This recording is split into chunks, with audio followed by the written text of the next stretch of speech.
কেউ আমিন না লিখে যাবেন না।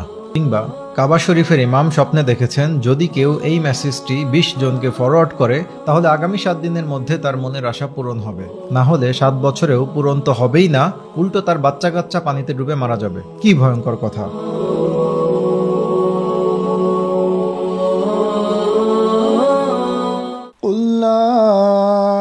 أملك لنفسي نفعا ولا ضرا إلا ما شاء الله ولو كنت أعلم الغيب لاستكثرت من الخير وما مسني السوء إن أنا إلا نذير وبشير لقوم يؤمنون।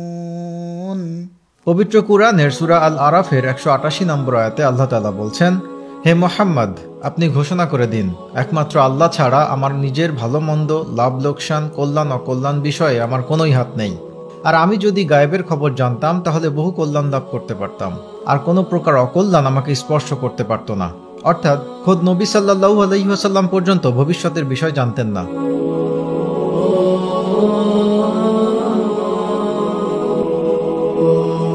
মেসেজ ফরওয়ার্ড করা কিংবা আমিন লেখার সাথে জান্নাতের কোনোই সম্পর্ক নেই। সহিহ মুসলিমে এসেছে, রাসূল সাল্লাল্লাহু আলাইহি ওয়াসাল্লাম বলেছেন, কেউ এমন কোনো আমল করলো যার নির্দেশনা আমার কাছ থেকে নেই, তবে তা বাতিল বা অগ্রহণযোগ্য। এরকম কোনো খবর প্রচার করার আগে সূরা আল হুজরাতের 6 নম্বর আয়াত আমাদের মনে রাখতে হবে। হে মুমিনগণ, যদি কোনো পাপাচারী ব্যক্তি তোমাদের কাছে কোনো সংবাদ নিয়ে আসে তবে তোমরা তা পরীক্ষা করে দেখবে, যাতে তোমরা অজ্ঞতাবশত কারো ক্ষতি না করো এবং পরে নিজের কাজের জন্য অনুতপ্ত হও।